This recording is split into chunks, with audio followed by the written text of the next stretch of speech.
रामायण पढ़िए, गीता पढ़िए, वेद पढ़िए, उपनिषद पढ़िए, कोई ऋषि मुनि की कथा पढ़िए, अपने पढ़िए, बच्चों को पढ़ाइए, ये सारे संस्कार घर में भरिए। तो ये कहते हैं ये सत्संग कहलाता है।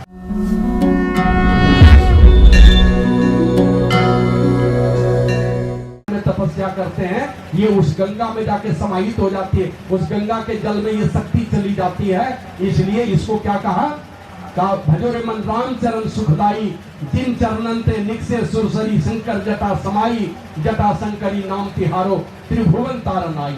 तीनों लोगों को तारने के लिए राजा भगीरथ ने यह प्रयास किया था, उस गंगा को उतार करके यहाँ से लाया था। तो ये सामर्थ्य उनके अंदर में, जिस देश में गंगा जी है वो देश धन्य है। अब नारी कौन धन्य है, माता पार्वती ही पूछ रही है।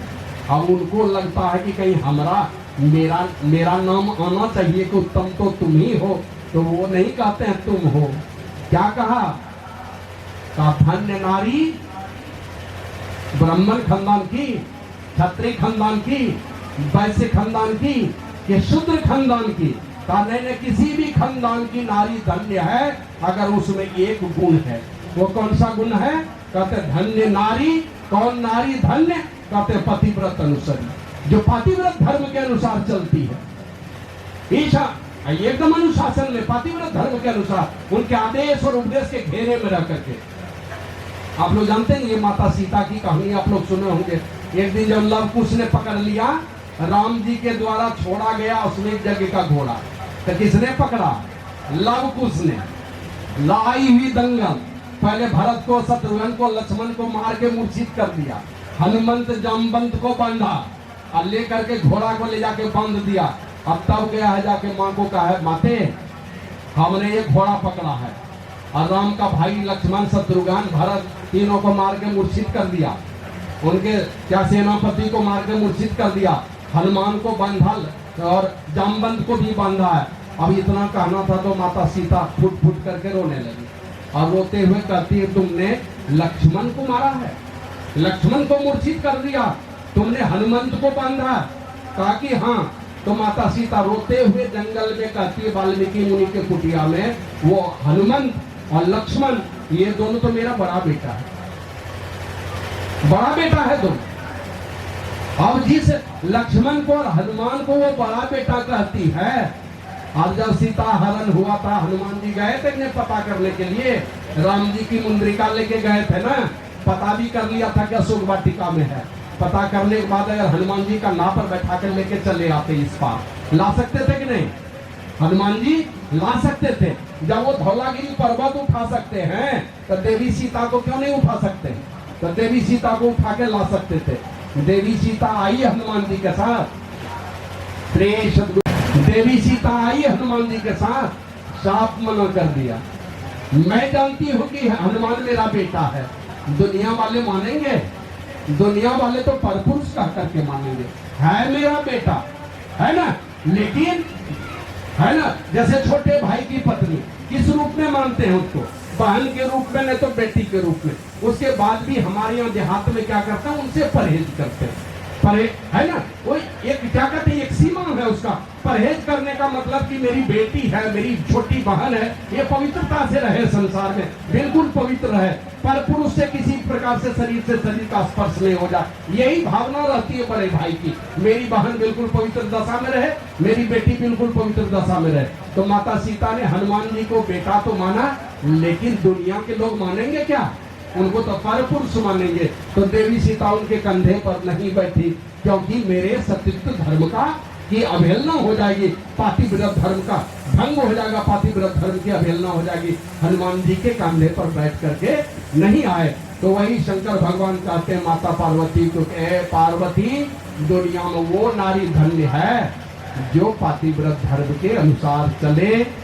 और इसके लिए बहुत बहुत, अगर हम अपने पूर्वजों को अगर देखें, माता सांडिली के विषय में जानते हैं, बड़ी पतिव्रता नारी, लेकिन उनके पति का जीवन कैसा था, अपने से जाती थी वेश्यालय में पहुंचाने के लिए। माता सांडिली वेश्या के पास जाते थे, जबकि ये खुद ही खूबसूरत थी। और सारा जीवन कभी ऐसा नहीं हुआ कि माता सांडिली को कभी अच्छी बात सुनने को मिली, मतलब पति ने डांट फटकार गाली गलौज क्या नहीं किया, जैसे संत तुकाराम के विषय सुनते हैं ना, तो पत्नी गाली गलौज करती थी, मारती भी थी, उसी प्रकार माता सांडिली को कभी उसके पति ने बढ़िया नहीं कहा, लेकिन कभी भी अपने पति के प्रति बुरा भाव रखा। अंतिम में देखा कि कुष्ठ हो गया तो उनको तीरथ कराने के लिए ले गया।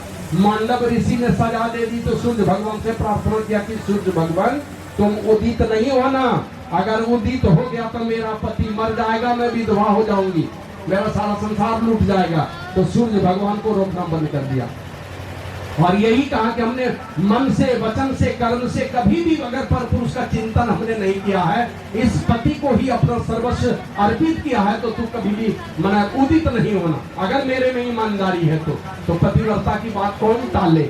यहाँ तो ब्रह्मा विष्णु महेश को सामर्थ्य नहीं है उनकी बात टालने की। तो माता सांडिली के कहने पर सूर्य भगवान उदित होना बंद कर दिए।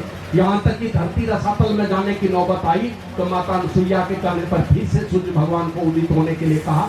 बाद में माता अनुसुईया ने अपने आशीर्वाद से उनके पति को ठीक कर दिया, मतलब उनका शरीर कंचन जैसा हो गया, गंधर्व का शरीर मिल गया उनको।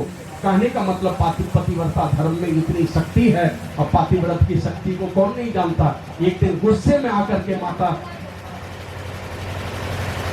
धृतराष्ट्र की पत्नी, क्या नाम था, श्री सदगुरु महाराज की जय, कल्लरी, उसने क्या कहा कि ए कान्हा, तू तो भगवान है, लेकिन मैं तुमको साथ देती हूं। जैसे मेरा पूरा खानदान साफ हो गया ना, ये 99 बेटे मारे गए, भी एक बेटे बचे हैं, मैं तुमको साथ देती हूँ। एक पतिव्रता होने के नाते मैं तुमको साथ देती हूँ, तेरा भी पूरा खानदान समाप्त हो जाएगा। जैसे मेरा सारा खानदान समाप्त हो गया, तुम्हारे देखते देखते तुम्हारा भी पूरा खानदान समाप्त हो जाएगा। क्या हुआ, बच गए कृष्ण भगवान। 56 कोट जदुवंशी का एक साथ नाश हुआ है, आपस में लड़ करके, वह किसी से मार नहीं हुआ, घर परिवार में अपने में लड़ गए। और वो तो छोड़ दीजिए, उनके खानदान के लोग गए, कृष्ण भगवान भी दुनिया से चले गए, उन्हीं का साथ लगा। इसलिए कहते हैं धन्य स्वदेश जहां सुसरी, धन्य नारी पतिव्रत अनुसरी। वो नारी धन्य है जो पतिव्रत धर्म के अनुसार चले। होरा होरी में कहीं देख लीजिए, है ना, अभी तो सब लोग चाहते हैं बराबरी का दर्जा मिले। हमारा शास्त्र तो बतलाता, हमारी सनातन संस्कृति में बराबरी के दर्जे की बात तो छोड़ दिए, सब देवी श्रेष्ठ है। यहाँ तो 9 दिनों तक दुर्गा पूजा में देखते हैं ना, माँ दुर्गा की जो पूजा होती है नवरात्र में, बेटी की ही तो पूजा होती है, बेटी रूप में पूजी जाती है देवी माँ, नारी की पूजा होती है हमारे यहाँ। सारा शास्त्र गवाह है इसके लिए। कभी बराबरी के चक्कर में रह करके कहीं पति का अपमान न हो जाए, और पति की भी जवाबदेही बनती है। जिस प्रकार राम जी ने अपने पत्नी को लंका से लाने के लिए चाहते तो पहले ही मंगा लेते, उड़ के चले जाते, लेके चले आते चुपचाप, काहे के लिए लड़ना था। लेकिन देखा कि पराई नारी का अपहरण करोगे तो तुम्हारी गति क्या होगी, पूरा कुल खानदान का राम जी ने सफाया कर दिया। मतलब पति पत्नी का जीवन इस प्रकार का होना चाहिए, एक दूसरे के प्रति इस प्रकार का समर्पण का भाव होना चाहिए। और सपने में पर पुरुष पर स्त्री का चिंतन करना, ये व्यभिचार कहलाता है, इनसे बच के लोगों को रहना चाहिए। और फिर आगे और बहुत सारी बातें कहे हैं शंकर भगवान की, वह घड़ी धन्य है जब कहीं सत्संग हो, साधु पुरुषों की संगति मिले, या बैठ करके एकांत में थोड़ी देर तक शास्त्र पढ़ लीजिए, रामायण पढ़िए, गीता पढ़िए, वेद पढ़िए, उपनिषद पढ़िए, कोई ऋषि मुनि की कथा पढ़िए, अपने पढ़िए, बच्चों को पढ़ाइए, ये सारे संस्कार घर में भरिए। तो ये कहते हैं ये सत्संग कहलाता है। और एकांत में बैठ करके आंतरिक सत्संग भी कीजिए। इसकी युक्ति संतों से सीख करके, गुरु महाराज ने कहा नियम में बांध करके चलो।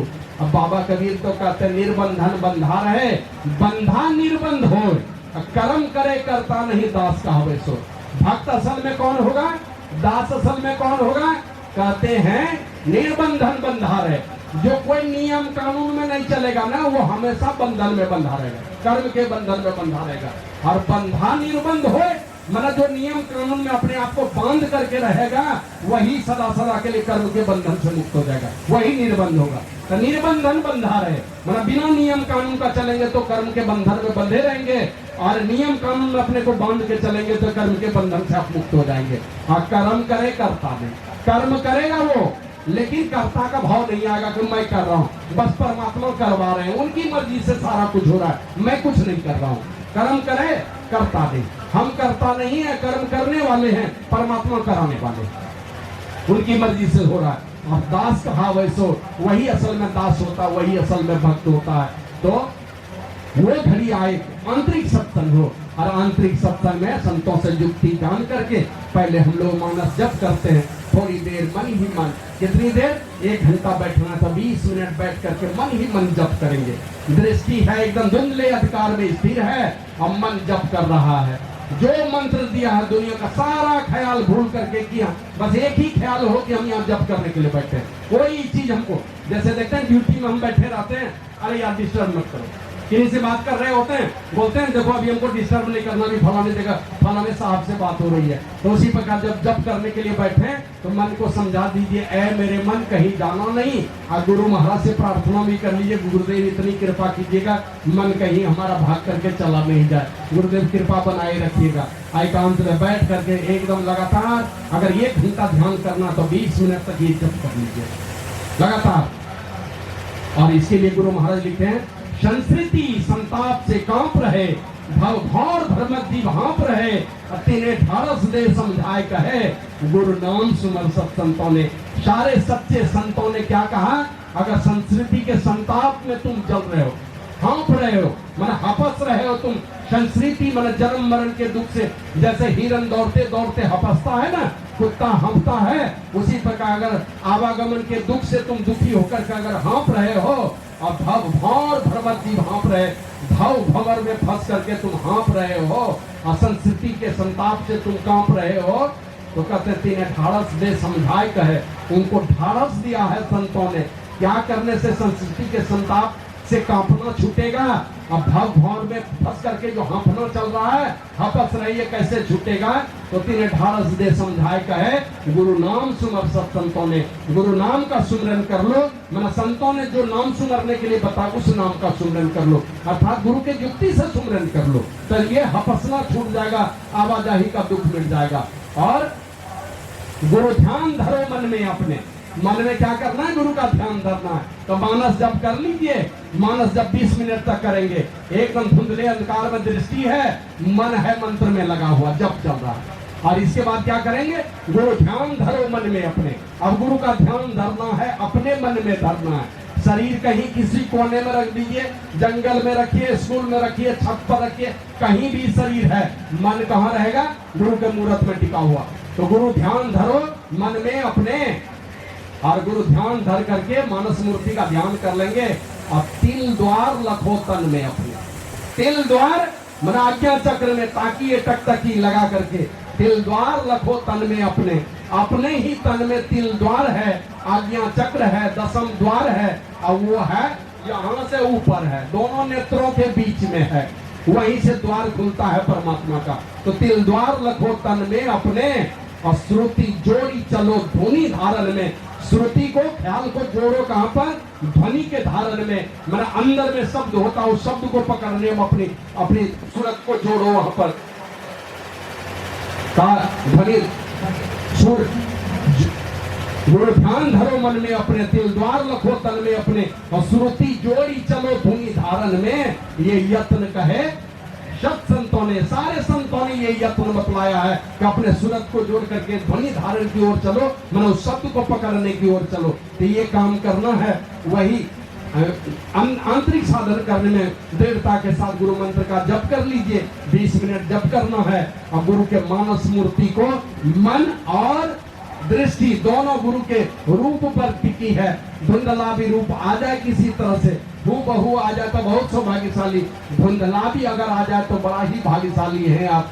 धुंधला रूप भी अगर आता है तो मन ही मन प्रणाम करके, और इसके आगे तिल द्वार लखो तन में अपने, गुरु की युक्ति से साधन विशेष के द्वारा दोनों दृष्टि धारों को आज्ञा चक्र में स्थिर करना, नासिका के अग्रभाग में दोनों दृष्टि धारों को जोड़ने से आज्ञा चक्र में आपकी स्थिति होती है, वहां पर पहुंच होती है। ये काम करना है, और वहां से ज्योति मंडल धसी धाय के निर्खद बैराटी हो, वहां से ऊपर चढ़ेंगे तो शास्त्र दल कमल में पहुंचेंगे तो चंद्रमा का दर्शन, लाल भानु झलकी मन सूर्य का दर्शन, ध्रुव तारे का दर्शन, और अनेक प्रकार के रूपों का, 2 भुजा, 4 भुजा, 8 भुजा, 10 भुजा, अनंत भुजा वाला भगवान का दर्शन होता है अंदर में। लेकिन उसके चक्कर में पड़ना नहीं है, वहां से आगे क्या करना है, कहते बिंदु में तहनाद बोले रैन दिवस सुहावनम, वहीं से धीरे धीरे शब्द की उत्पत्ति सुनाई पड़ने लगेगी।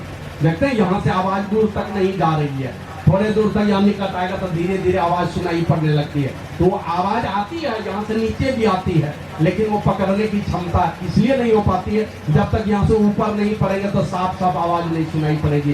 तो अनेक प्रकार के शब्दों को सुनता है साधक इस ब्रह्मांड में, और सुनते सुनते क्रम क्रम से स्थूल और सूक्ष्म के केंद्र की आवाज को सुनता है, सूक्ष्म और कारण के केंद्र की आवाज सुनता है। अनेक तल है ब्रह्मांड में, प्रत्येक तल के केंद्रीय शब्दों को सुनता हुआ अंतिम में साधक उस शब्द को सुनता है जिसके विषय में रामायण में लिखा है, उल्टा नाम जपत जग जाना वाल्मीकि भय ब्रह्म समाना। उसी हिसाब शब्द कहते हैं, ब्रह्मनाद कहते हैं, उसी को राम नाम कहते हैं। ये जो मुंह से बोलते हैं ये सीधा नाम, और एक नाम है जो ये ब्रह्मांड से ऊपर से नीचे की ओर उतरती है। जब यहाँ से ऊपर की ओर चढ़ाई होगी, चौथी अवस्था में जाएंगे तब धीरे धीरे शब्द सुनाई पड़ने लगेंगे, और धीरे धीरे जब उस महीन शब्द को भी आप सुन लेंगे, जैसे देखते हैं किन्हीं का कान एकदम साफ है, एकदम महीन आवाज को भी सुनता है। आपको थोड़ा ऊंचा सुनता है ना, तो खूब जोर से बोलेंगे तब सुनेगा। उसी प्रकार जिसकी सूरत सार शब्द को सुन लेती है अंदर में, उस शब्द को बाहर में भी पहचान लेता है। जैसे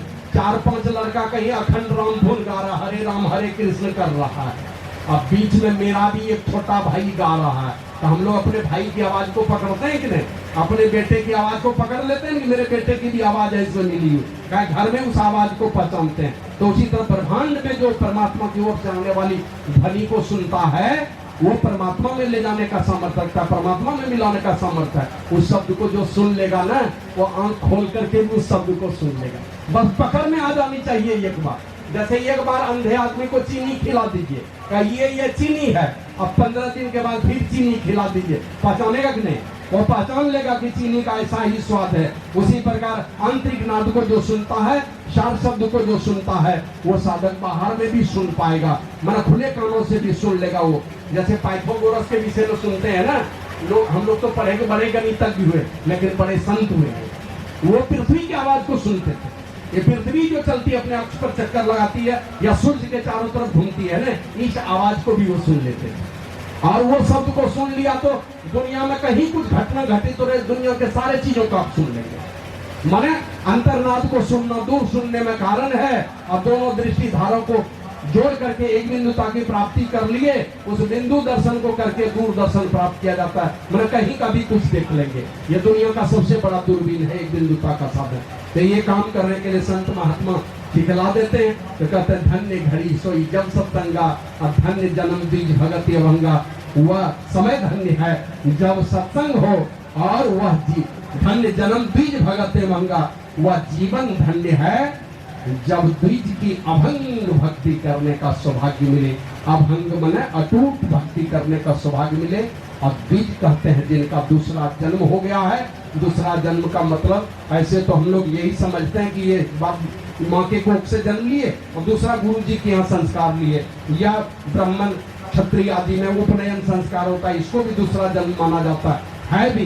लेकिन असल में दूसरा जन्म तब होता है जब साधन विशेष के द्वारा हम अंधकार मंडल से प्रकाश में पहुंचते हैं। उसके लिए स्थूल शरीर मर जाता है, सूक्ष्म शरीर में उसका दूसरा जन्म हो जाता है। वो सूक्ष्म लोकांतरों का दर्शन करने लगेगा, देवी देवता भूत प्रेत सब इसी आंखों से देखने लगेगा। वो क्षमता उसके अंदर में आ जाती है। कि ये अवस्था जिनकी आ जाए वे असल में द्विज हैं। और ऐसे जो द्विज हैं, जो अंधकार मंडल से ऊपर उठे हुए महापुरुष चंद सदगुरु हैं, इनका ज्ञान ध्यान करने का सौभाग्य जिस जीवन में मिल जाए वो जीवन धन्य होता है। और अंतिम में कहा ज्ञान ध्यान करेंगे, ज्ञान ध्यान की परवाह करेंगे तो ज्ञानी ध्यानी परिवार में जन्म होगा। और धन दौलत दान करने वाला जीवन होगा तो धन दौलत वाले घर परिवार में जन्म लेंगे। और नहीं तो देखते हैं बहुत सत्संगी है ना, दिन भर हाय हाय करता है, मेहनत करता है, शाम को थक मर करके आया, ध्यान कर सकेगा? श्री सदगुरु महाराज इधर उधर काम करता है लेबर का, या कहीं ऑफिस में कड़ी मेहनत करता है, आया थक मर करके ध्यान कर पाएगा? वो 3 बजे जगेगा, 10-11 बजे रात में ड्यूटी करके आया है, सुबह जग पाएगा वो? तो हमें कुछ न कुछ वो व्यवस्था चाहिए जिसमें कम मेहनत करना पड़े, तो कहते हैं ज्ञान ध्यान की परवाह करते हैं तो ज्ञानी ध्यानी परिवार में जन्म होता है, ज्ञानी ध्यानी वाला जीवन मिलता है। उसी प्रकार दान पुण्य करने वाला जीवन बना के रखेंगे तो दूसरे जीवन में दान पुण्य करने वाला ही सामर्थ्य परमात्मा आपके लिए देंगे। तो जैसी परिस्थिति इस जीवन में बनाएंगे वही परिस्थिति आपको दूसरे जीवन में मिलने वाली है। बाबा कबीर तो कहते हैं तन छूटे जीव मिलन कहता हूँ सो सब झूठी आशा, और अब हूँ मिला सो तब हूँ मिलेगा नहीं तो जमपुर वासा। जो अभी आप तैयार कर लीजिए, जैसी परिस्थिति आप अपने जीवन में तैयार कर लेंगे वही परिस्थिति परमात्मा आपके लिए तैयार करके देगा। जैसे बैंक में हम डाल दिए 1 करोड़, कल जाके पता बैलेंस चेक करेंगे कितना निकलेगा, इससे बढ़ा हुआ मिलेगा, कुछ इंटरेस्ट भी हो सकता है जुड़ जाए, 1 दिन का इंटरेस्ट जोड़ेगा, 2 दिन का इंटरेस्ट जोड़ेगा, कुछ इंटरेस्ट जुड़ा हुआ मिलेगा। ऐसा नहीं है कि वहां पैसा घटा हुआ मिलेगा। तो उसी प्रकार जो परिस्थिति तैयार करके हम दुनिया से विदा होकर जाएंगे वही परिस्थिति परमात्मा आपके लिए देंगे। तो धन्य जन्म बीज भगत एवंगा, वह जन्म धन्य होता है जब अंधकार मंडल से ऊपर पहुंच के जो प्रकाश मंडल में महापुरुष पहुंचे हैं उसका असल में दूसरा जन्म होता है। और ऐसे महापुरुष का सेवा करने का सौभाग्य जिस जीवन में मिले वो जीवन धन्य होता है। और सो धन धन्य प्रथम गति जाती है, वो धन धन्य है जिसकी प्रथम गति हो, अर्थात दान में लगे, परमार्थ में लगे, वो धन धन्य है। तो आपको विचार करना कितना धन परमार्थ में आप लगाए हैं। जैसा भी धन है आपके पास, शरीर में बल है तो लोगों को मदद कीजिए, आपके पास बढ़िया बुद्धि है तो लोगों को बढ़िया बुद्धि से वो दान करके, बढ़िया बुद्धि से भी दान दिया जाता है। अगर मनोबल आपका ऊंचा है तो किसी का मनोबल ऊंचा कर दीजिए। और आपके पास धन बल है तो रुपया पैसा ज्यादा है तो वो भी साधु संतों को दान दीजिए, और गरीबों को सहयोग कीजिए, गरीबों को दान दीजिए। ऐसे बहुत लोग कहते हैं क्या होगा साधु संतों को दान दे करके, गरीब को दान देना चाहिए। अरे गरीब को सहयोग किया जाता है, दान तो साधु संतों को दिया जाता है। तो साधु संतों को दान दीजिए, गरीबों को सहयोग भी कीजिए, दोनों काम करना। गरीबों की सेवा में लगाएंगे आपके जीवन में गरीबी नहीं आएगी। साधु संतों की सेवा करेंगे, दान देंगे, उनके आश्रम में जाकर सेवा करेंगे या उनके आदेश उपदेश के घेरे में रख करके चलेंगे तो गुरु महाराज तो कहते तो तुम जितना दोगे इस जन्म में तो 10 गुना तुमको परमात्मा देने वाले। बहुत कुछ नहीं किए हैं, अहित की कृपा की और मनुष्य का शरीर दिए हैं। अब थोड़ा उनके लिए कुछ करने लगेगा, 1 डेग बढ़ाइएगा तो 100 डेग चल करके आपके लिए आएंगे। नहीं सकता है कोई देखते हैं जिनको सामर्थ्य है, गुरु महाराज शक्ति दे दिए तो साधन करके परमात्मा मिलके ये कम ये किए। और अंदर से प्रेम है, सामर्थ्य नहीं है तो भगवान उनको छोड़ देते हैं क्या? भगवान ही उनके घर में चले आते। सामर्थ्य है, संतों ने दिया सबरी को तो चले गए राम जी के उसी लोक में चले गए जहां से लौटना ही नहीं पड़ता है। अब राजा दशरथ नहीं सके तो भगवान को बुला लिए अपने घर में अपने प्रेम के वशीभूत करके। तो दोनों ही स्थिति हमारे लिए लाभकारी होता है। तो जो परिस्थिति आप बनाएंगे इस संसार में वही परिस्थिति आपको मिलने वाली है। और अंतिम में कहते कहते कहते धन्य पुण्य रत मति सोई पाकी। एक पूछा कि स्वामी सबसे बढ़िया बुद्धि कौन? तभी तो हम लोग यही समझेंगे इंजीनियर बने, डॉक्टर बने, IITN बने, कुछ बने, वैज्ञानिक बन जाए तो बढ़िया बुद्धि यही समझते हैं। शंकर भगवान कहते बढ़िया बुद्धि कौन? तो कहते धन्य पुण्य रत मति सोई पाकी। वह बुद्धि धन्य है जो पुण्य कर्म में डूब करके पगी हुई हो। माने जैसे चाशनी में रसगुल्ला डूबा रहता है, बुद्धि हमारी दिन रात पुण्य कर्मों में डूबी हुई हो। पाप कर्म का कोई स्थान नहीं हो हमारे बुद्धि को। और नहीं तो अगर पाप कर्म वाली बुद्धि हमारे आपके अंदर में थोड़ी भी अगर है ना तो वो क्या होगा जानते हैं?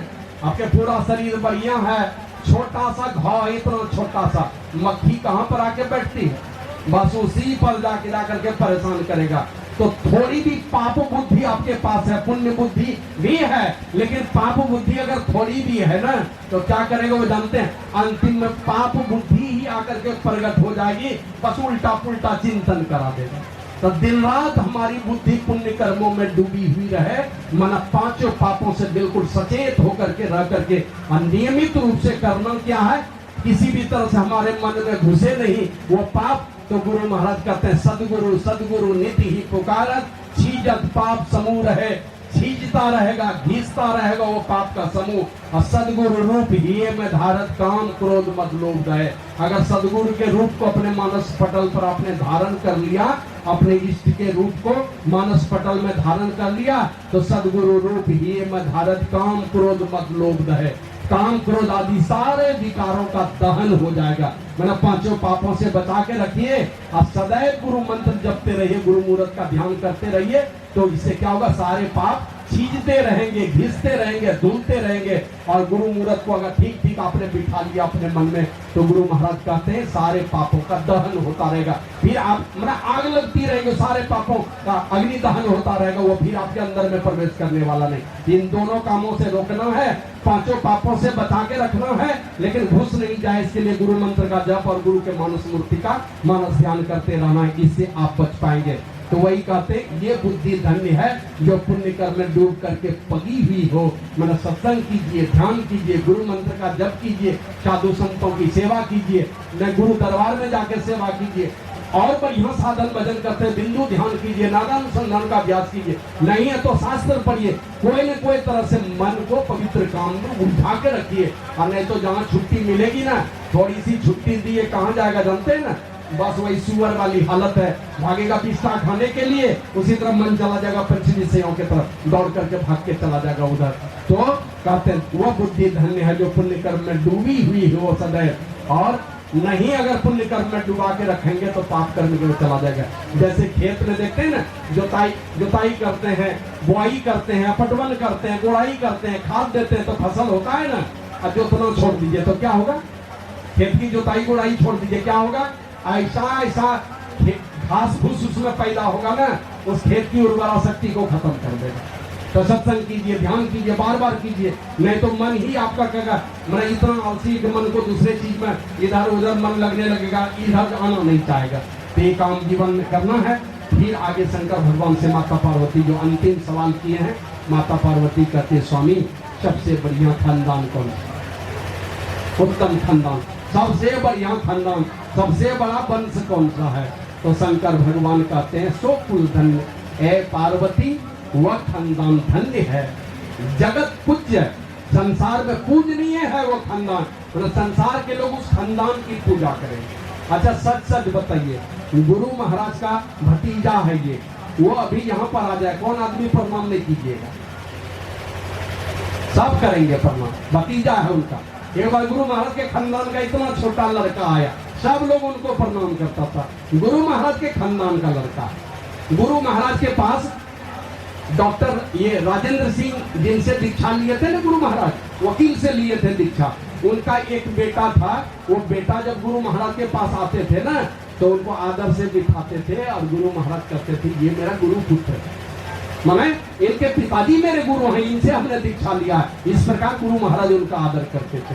तो शंकर भगवान से माता पार्वती पूछते कौन सा खानदान बढ़िया, तो शंकर भगवान कहते हैं सो कुल धन्य उमा सुनो जगत पूज्य सुपुनीत, ए पार्वती वह खानदान धन्य है, संसार में पूजनीय है और सुपुनीत है, मतलब परम पवित्र है वो खानदान, जिस खानदान में कौन पैदा होते हैं। अभी तो इंजीनियर हो जाए 5 कहेगा फलना खानदान, बाप रे मत पूछिए, उनके तो 10-10 इंजीनियर है, 8-10 गजटेड अफसर है, यही सब गिनाएगा। शंकर भगवान ही सब कोई गिनाए नहीं कि जिस खानदान में चक्रवर्ती सम्राट हो वो खानदान बढ़िया है। शंकर भगवान का तो वह खानदान बढ़िया है जिस खानदान में एक भी नम्र भक्त पुरुष पैदा हो जाए, बेटा पैदा हो जाए कि बेटी पैदा हो जाए, शांडिली पैदा हो, अनुसुईया पैदा हो, मैत्रेयी पैदा हो, और भी कोई पैदा हो, है ना, अनुसुईया पैदा हो, क्या कहते हैं सावित्री पैदा हो, शबरी पैदा हो, बेटी पैदा हो, तो इस तरह की कोई अगर पैदा हो जाए जिस खानदान में दुनिया में पूजा होती है उस खानदान की। अब बेटा ही आए जिस खानदान में भक्त बालक, गुरु महाराज आए, कबीर आए, नानक आए, दादू पलटू मीरा सहजो जना, ये जो कोई भी चाहे बेटा हो कि बेटी हो, जिस खानदान में एक भी भक्त अगर आ गया तो जोगी का खानदान है ना। और भगवान कृष्ण ने वादा किया है अंतिम जन्म में जोगी के कुल में जन्म होता है, और जिस कुल में जन्म पाना बड़ा ही कठिन है, जोगी के कुल में जन्म नहीं पाता है सब लोग। जोगी का कुल कहने का मतलब जो गुरु से जुक्ति जान करके दोनों दृष्टिधारों को साधन भेदन करने में, अपनी जोगवारी करने में लगा देता है। बाबा नानक देव जी महाराज तो कहते हैं, एक दृष्टि करी संसारी जाने जोगी कहिए सोई। जोगी असल में कौन है? जो दोनों दृष्टिधारों को एक करने के लिए जानता है, वो असल में जोगी है। और ऐसे जोगी के खानदान में जन्म लेना बड़ी मुश्किल है।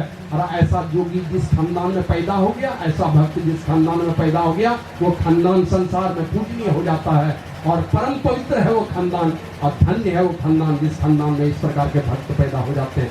तो आवश्यकता है इन सारी बातों को सुन करके अपने जीवन में उतारने की। बेटा हो कि बेटी, पढ़िए लिखिए, दुनिया में महान बनिए। और अभी के समय, आज सुबह भी हमने चर्चा की थी, एक समय था जब कोई लड़का लड़की, बेटा बेटी, कोई मैट्रिक में बोर्ड होता था, अगर कोई 75% नंबर या उससे ज्यादा कुछ ले आता था ना, बड़ी चर्चा होती थी सब तरफ, बाप रे इतना तेज है पढ़ने में, 75% नहीं। अभी नीट का एग्जाम निकला है ना, एकदम 100% लाने वाला कई विद्यार्थी है। अभी में क्लास 10 का, 11th का, 12 का, ग्रेजुएशन का रिजल्ट निकलता, 100 में 100 लाने वाला ढेर सारा विद्यार्थी है। इसका माने क्या है? पहले 75% में ही बहुत हो जाता था, अभी 100% लाने वाला भी बेटा और बेटी है।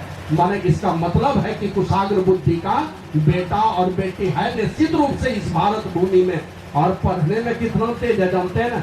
हमको तो लगता है कोई मास्टर कितना ही बढ़िया पढ़ाएगा, उसका जवाब बस यही इसमें छिपा हुआ है। गूगल में सर्च करके उससे पहले निकाल के देख लेगा, मास्टर जो बताएगा पहले है। यहाँ 3-4 आदमी का जवाब लिखा हुआ है, वो तो एक मास्टर न समझाएगा। यहाँ कितना मास्टर का जवाब है, एक ही प्रश्न का जवाब कई टीचर के द्वारा इसमें दिया हुआ है। तब बच्चे को बहुत ज्यादा दिमाग लगाने की आवश्यकता नहीं है, पढ़ाइए लिखाइए, बस लाइन पकड़ लेना चाहिए। फिर तो 100 में 100 लाने वाला बहुत विद्यार्थी है अभी के समय, जहाँ पर 100 लाना चाहिए उसी में 0 तरफ चला जा रहा है हमारा बेटा और बेटी। जी किधर आना चाहिए? बस हमारे सभ्यता संस्कृति वाला संस्कार नहीं है उसके पास में। वो कौन सा संस्कार है? अब देखिए, बच्चा सुबह उठेगा, कौन है जो सिखाते हैं अपने बच्चों को? देखते हैं ना, आप उठिएगा, अपने बच्चे को आप कह के बोलते हैं ना, तुम कह के क्यों नहीं बोलते हैं? जरा बता दीजिए हमको, क्यों नहीं बोलते हैं तुम? किनको तुम बोलते हैं आप लोग? जिनके पास निकटता है उन्हीं को हम लोग तुम बोलते हैं। अपनी माँ को बोलते हैं और भगवान जी को बोलते हैं, और किन्हीं को नहीं बोलते तुम। और माँ वाला रूप दीदी में है, मौसी में है, तो उसको भी तुम बोल लेते हैं। पिताजी को कभी तुम नहीं बोलते। मतलब जिनके साथ ज्यादा आत्मीयता है ना, उसी को हम लोग तुम बोलते हैं। आप वाला में दूरी हो जाएगी तो जो बेटे को आप बोलने की आदत लगाई ना, उसका अधिकांश बेटा माँ बाप से बहुत दूर चला गया। माँ बाप का वृद्धाश्रम में, बेटा बहुत दूसरे जगह। जितना आप बोलने वाला के घर में ही ये सारी बातें, और जहाँ जूता चप्पल देने वाला है खानदान में, बेटा और बेटी को उस घर में ज्यादा गोड़ लगने वाला है, माँ बाप को उसी घर में ज्यादा गोड़ लगा जाता है। तो ये वाला संस्कार घटा है बच्चों के अंदर से। ये मास्टर को चाहिए, टीचर को चाहिए, और घर में माता पिता को चाहिए कि हमारे बच्चे के अंदर में पढ़ाई लिखाई का जो संस्कार चल रहा है सो चल रहा है, ये वाला संस्कार होना चाहिए। प्रणाम करने वाली बात, गुरु महाराज कहते थे हमारा जीवन कैसा हो, भगवान श्री राम वाला जीवन हो। बेटा हो कि बेटी, सब लोग सीख लीजिए, ये हमारा जीवन कैसा, भगवान श्री राम के तरह। क्या था उनका जीवन? प्रातःकाल उठी कै रघुनाथा, और मातु पिता गुरु ना वही माता। पहले माता को प्रणाम, फिर पिता को प्रणाम, फिर गुरु को प्रणाम, इनको करना। और गुरु तुल्य घर में जो भी हैं बड़े लोग हैं उनको भी प्रणाम करना। ये सारा संस्कार जब बचपन से देंगे आप अपने बच्चों के अंदर में ना, जो ये संस्कार लेकर के जाएगा वो कहीं जाकर के माँ बाप का नाम डुबा के नहीं आएगा। जो माता पिता के चरणों में माथा टेकने वाला होगा, वो माँ बाप का हंसाई करने वाला कोई काम नहीं कर सकता। अब जो माता पिता से देखते हैं ना, अभी कौन सा संस्कार चला, कोई माँ बाप नहीं टोकता है। बेटा आएगा कैसा प्रणाम, कभी मना नहीं किए। जब अगर माथा टेक के प्रणाम नहीं करता है तो माँ बाप ने कभी नहीं कहा कि तुम ऐसा क्यों प्रणाम करने लगा, कल तो तुम माथा झुका के प्रणाम करता था, अब तुम ऊपर से ही क्यों प्रणाम करते हो, कभी आप नहीं उसको बोले। और नहीं बोलने का परिणाम क्या हुआ, अब बड़े पद पर चला गया, लाज लगने लगा उनको प्रणाम करने में। बहुत ज्यादा करेगा तो इस तरफ हाथ उल्टेगा, देखिएगा जांग पर प्रणाम होने लगा, यहाँ घुटना पर नहीं तो जांग पर प्रणाम, अब तो बाएं हाथ से प्रणाम चलने लगा। ये है बढ़िया संस्कार, है ना। अभी देखिए नग्नता के दौर में हमारी बहनें, हमारी बेटियां यही कहती है, ये लड़का लोग, ये पुरुष लोग हमसे ईर्ष्या द्वेष करता है। साध्वी ऋतंभरा को एक दिन सुन रहा था, बहने ये बताओ तेरे पास आंचल है? 3-4 बार पूछी तो वो कहती है हाँ। का तो बचा करके रखना इसको। अब ये क्या है आंचल का? सबसे पहले तो बच्चों के आंसू पोंछने के लिए सबसे बढ़िया रुमाल है, बच्चों के आंसू पोंछ सको। अब माँ के आंचल से जब बच्चे का आंसू पोंछा जाता है ना, तो मैं समझता हूँ बच्चे का दुख बहुत दूर चला जाता है। जब माँ अपने आंचल से आंसू पोंछती है, वही बच्चा जब स्कूल जाने लगा वो छतरी बन जाएगी, आप ही का आंचल बनेगा बच्चे के लिए छतरी, है ना। दया, ममता, करुणा, प्रेम, सारा चीज उसी आंचल में छिपा हुआ है। अब नग्नता के इस दौर में लोग पूछता है शायद हमको बहुत खूबसूरत कहेगा, यही समझ करके वो सारी चीजों का परित्याग करते चले जा रहे हैं। तो समझ लीजिए आप अपने बेटा और बेटी का प्रेम ही छीन रहे हैं अगर उसका परित्याग कर रहे हैं। तो ये सारे संस्कार हमारे समाज से, घर से निकलता चल रहा है। तो बेटा और बेटी हर लोगों को चाहिए। अभी देखिए बेटा है ना, कितनों पढ़ लिख लेगा, अगर बड़े पद पर चला गया, IAS अफसर बन गया, तब कैसा कपड़ा पहनता देखें। जल्दी DC को और DM को टी-शर्ट पहना हुआ नहीं देखिएगा, एकदम अंदर शूटिंग करके फुल शर्ट पेंट पहना हुआ, एकदम शालीन ढंग से कपड़ा पहनेगा। कोई DM बन करके आएगी तो साड़ी पहन करके जाएगी, एकदम देसी डिजाइन में साड़ी पहन करके वो जाती है। ये क्या कहते हैं, जितने ऊंचे ओहदे पर जाएगा कपड़ा पहनने का तरीका उतने ही सलीके से वो कपड़े पहनते हैं। अब बेटियां हमारी क्या करेंगी? कौन समझाने के लिए उनको जाएगा? जो समझाएगा उसी को गाली सुनना पड़ेगा। लेकिन आप देख लीजिए घर परिवार में ये दया, प्रेम, ममता, ये सारा चीज अगर बहुत दूर दूर चला जाएगा, अगर बेटियों के अंदर में दया, ममता, करुणा नहीं रहे, इस धरती से ही ये सारा चीज उठ जाएगा, नहीं रहेगा इस धरती में। बाप के पास भी है, स्वाभिमान है, उनको शूरता है, वीरता है ना, स्वाभिमान है उनके अंदर में, ये सारा गुण है। लेकिन दया, ममता, करुणा, प्रेम, वात्सल्य, ये सारा चीज का भंडार तो माँ के पास ही है। ये सारा चीज खत्म होता चला जा रहा है, माँ, बच्चे दूर होते चले जा रहे हैं। तो बच्चे को चाहिए कि ये सारे अच्छे संस्कार बेटा और बेटी को दे। बेटी बढ़िया संस्कार लेकर के जाएगी वहां तो हमेशा ख्याल रहेगा। एक दिन एक माता जी बोल रही थी, कुछ लोगों से बात कर रही थी आपस में, मेरी माँ ने सिखाया। क्या सिखा? मेरे माता पिता ने यही सिखाया, बेटी तुम्हारी शादी हो रही है, तुम जाओगी ससुराल, ये द्वार ये नहीं समझना ये इस द्वार में ताला लग गया, ये द्वार बिल्कुल तुम्हारे लिए 24 घंटा खुला है, रोज खुला है तुम्हारे लिए द्वार, तुम कभी भी आना और जाना। लेकिन बेटी एक चीज ख्याल रखना, लड़ करके कभी नहीं आना इस घर। द्वार है खुला, लेकिन उस घर में कभी झगड़ा करके इस घर में नहीं आना। अगर झगड़ा करके आना तो फिर इस घर में नहीं आना। और कहा उस घर में जाना, किसी से भी कितना झगड़ा हो जाए, रात में सोने के पहले सुलह कर लेना, नींद में जाने के पहले समस्या का सुलह कर लेना। नहीं तो क्या ठिकाना कि सुबह होने पर तुम जिंदा रहो कि नहीं रहो, कि वो जिंदा रहे कि नहीं रहे, क्या ठिकाना है कि सोए हुए तुम रह जाओ। तो इस प्रकार माता ने अपनी बेटी को सिखाया। तो ये सारा संस्कार, अब बेटी जाए ससुराल तो जानते हैं वो माता अनुसुईया ने यही सिखाया था देवी सीता को, कहा था सास ससुर गुरु सेवा करहु और पति रुख लखी आयस अनुसरहु। ए मेरी पुत्री, जाना ससुराल में क्या करना? सास ससुर की सेवा करना, गुरु की सेवा करना। गुरु की सेवा माने गुरु के आदेश और उपदेश के घेरे में रह करके सास ससुर की सेवा करना, जो सावित्री ने करके दुनिया वालों को दिखाया। देवर्षि क्या से देवर्षि नारद से वो दीक्षा लिए हुए थे, अब दीक्षा लेकर के नियमित ध्यान करती थी, सास ससुर की सेवा करती थी। अब वो सामर्थ्य पैदा कर लिया कि पति को लेने के लिए यमराज आया तो यमराज के घर से भी अपने पति को छुड़ा के ले आया। तो सास ससुर की सेवा करना, लेकिन उसके साथ में गुरु की भी सेवा करना। तो गुरु की युक्ति से नियमित रूप से साधन भजन करेंगे, आपके अंदर एक सुरक्षा घेरा तैयार होगा और वो सुरक्षा का कवच, उस कवच के अंदर में आप रहेंगे तो आपके किसी भी आदमी का अहित नहीं होने वाला है। गुरु प्रभु वो रक्षा कवच बन करके आपकी रक्षा करते रहेंगे। तो और साथ ही का पति की सेवा का, पति रुख लखी आयसन सरू, उसके रुख को देखना, उसकी भावना को समझ करके उसका ख्याल रखना। अब उसकी भावना क्या आई है देख करके, हम कभी कभी आप लोग सुने होंगे कि भगवान श्री राम जब जा रहे थे गंगा जी पार हुए, केवट ने पार उतारा और उस पार में जाकर के अब राम जी सोचते हैं कुछ किराया देना चाहिए, उतराई। अब क्या देंगे भाई, कुछ है नहीं। अब इधर उधर देख रहे हैं तो देवी सीता की ओर देखा। देवी सीता ने भी देख लिया कि मेरे पति तो लज्जित हो रहे हैं, क्योंकि नाव पर चढ़े हैं, देने के लिए कोई किराया पैसा तो है नहीं, क्या देंगे। तो देवी सीता के पास एक अंगूठी थी। वो अंगूठी क्या थी? भगवान श्री राम के प्रेम की निशानी थी।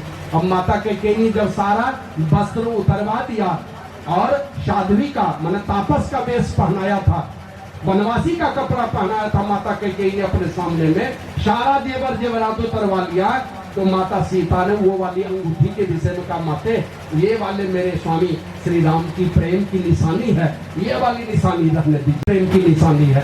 तो कह करके अनुनय विनय करके माता कैकेयी से वो अंगूठी बचा के रखी थी। वही अंगूठी पहनी हुई थी, बस वो खोल करके क्या किया देवी सीता ने, ऐसा नहीं कि नाभिक को झट से बढ़ के दे दिया, नहीं दिया। देना है नाभिक को ही, देना है उनके पति को, लेकिन देवी सीता ने आगे बढ़ के नहीं दिया। लोग ऐसा करते हैं ना, तो नहीं, देवी सीता ने दुनिया की सारी बहनों के लिए संदेश दिया, है तुम्हारे पास कुछ भी, पति का स्वाभिमान कभी गिरने नहीं देना। तो अंगूठी खोल करके अपने पति के हाथ में दिया।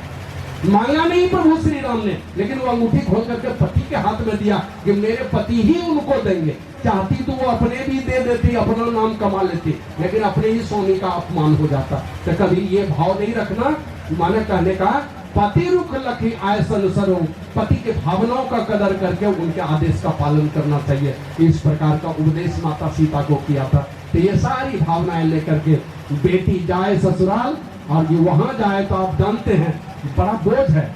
जब तक इस घर में है तो भाई से लड़ो, माँ से लड़ो, बहन से लड़ो, सबसे लड़ लो, जहाँ खाओ मन करे, जहाँ खाओ, जहाँ सोना वहाँ सो लो। लेकिन आज शादी के बाद में ये जवाबदेही शुरू हो जाएगी।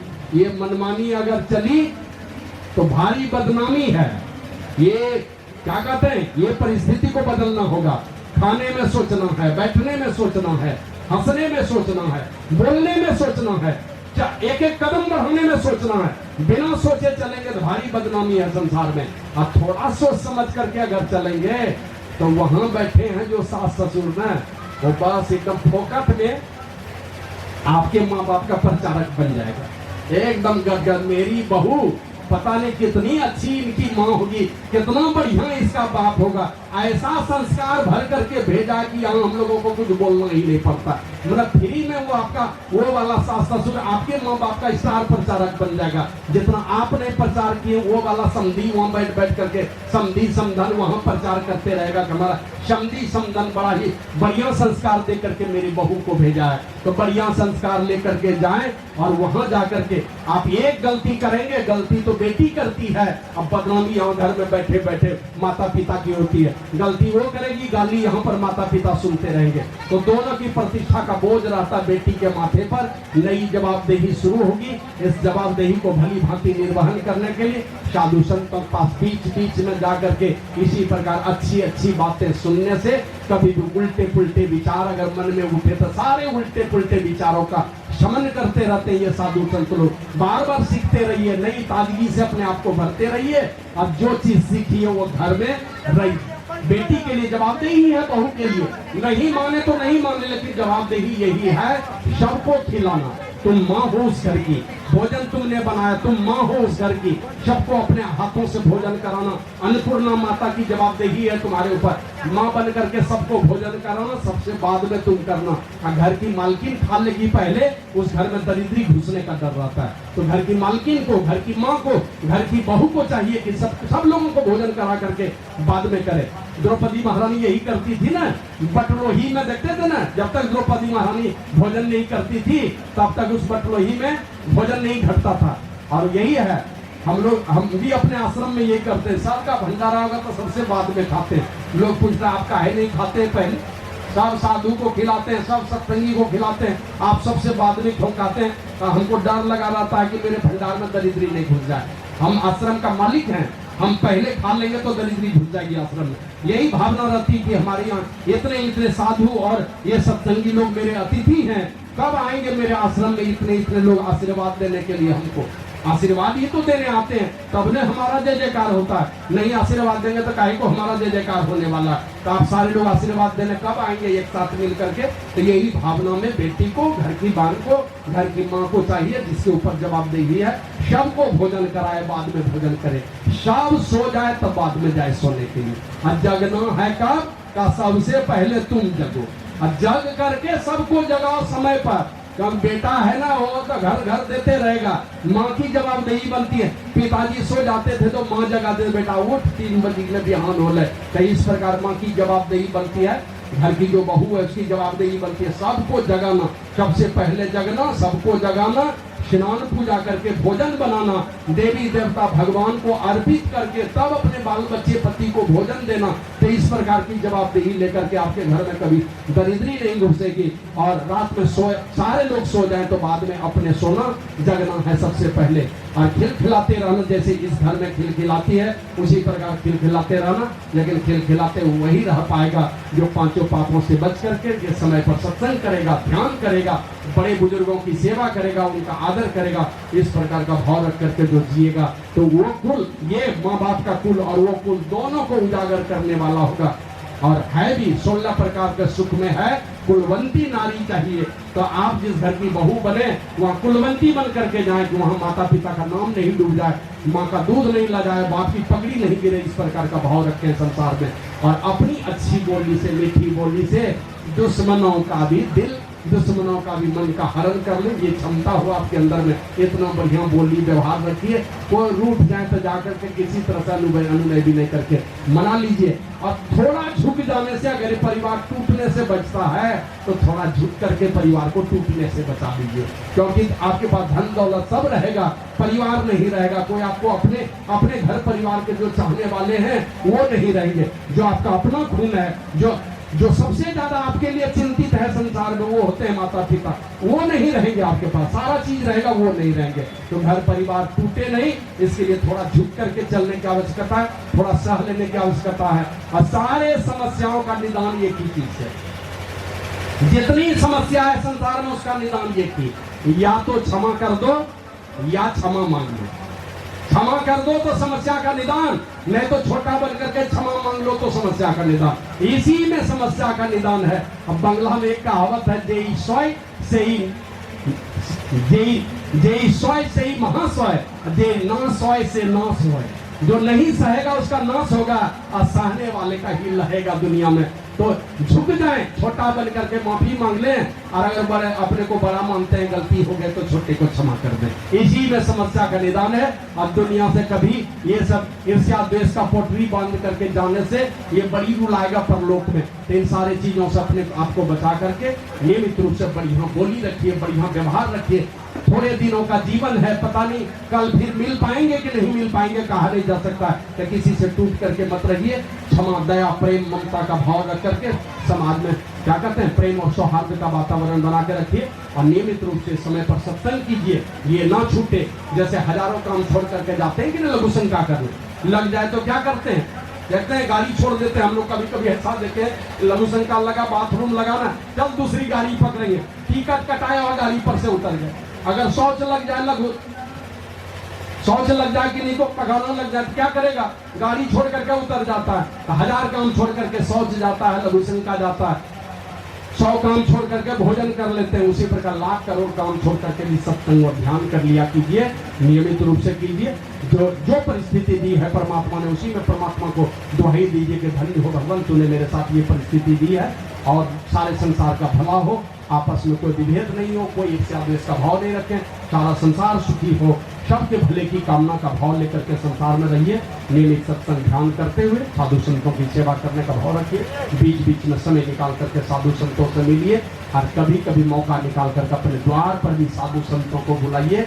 सूरदास जी महाराज तो कहे, जादे संत पाहुने आवत, तीरथ कोट अनहान करे, फल दर्शन ते ही पावत। करोड़ों तीर्थों में स्नान करने का फल एक साथ मिलता है जब कोई साधु संत पहुना बन करके आते हैं आपके घर पर। बिन बुलाए अगर आ गए तो और बढ़िया और पुण्य की बात हो जाती है। तब बीच बीच में साधु संतों का आना जाना आपके घर पर हो तो घर के सारे कूड़े कचरे बाहर हो जाते हैं।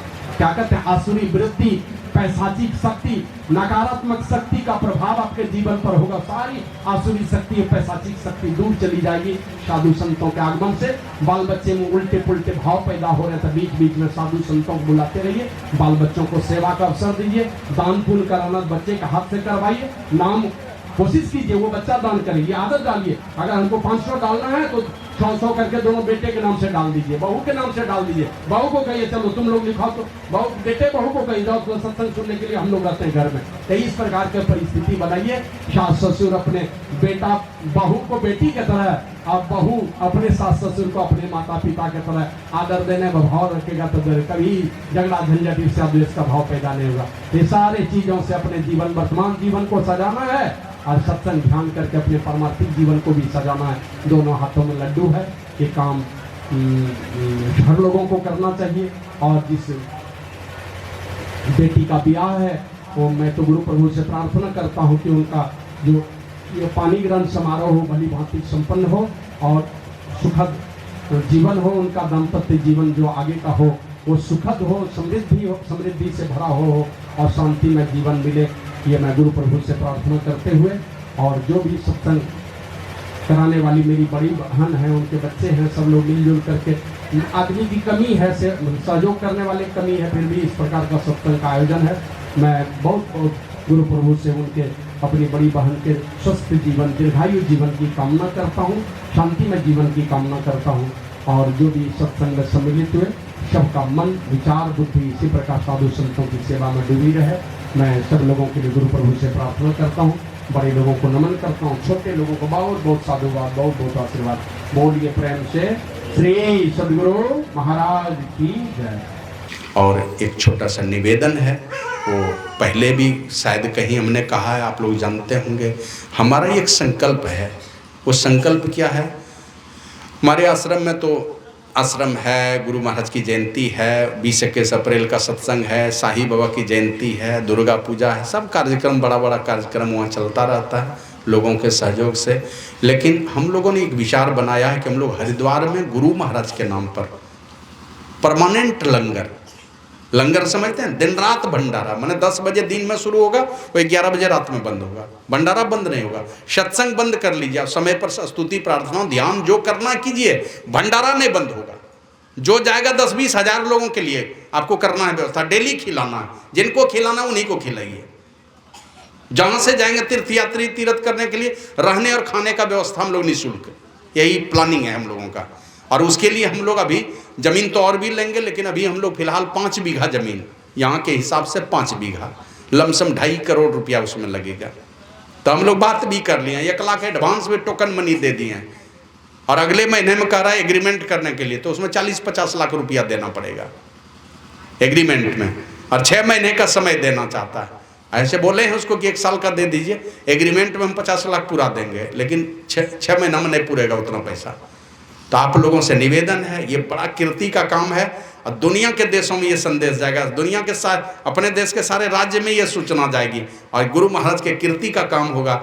हम और आप तो 20-30 साल कितना जिएंगे, 30-40 साल जाएंगे ज़्यादा से ज़्यादा, उसके बाद तो राम नाम सत्य है, उसके बाद तो जिसको चलाना होगा, लेकिन गुरु महाराज की कीर्ति चलती रहेगी इसी तरह से।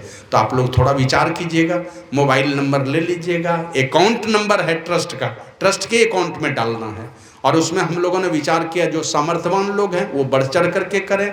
अभी हम लोगों ने लगभग 60 लाख रुपये का वचन दान करवाया है, यूट्यूब के माध्यम से भी हम लोगों को पैसा आएगा, लेकिन आप लोगों से निवेदन है आप लोग बढ़ चढ़ करके उसमें सहयोग करें।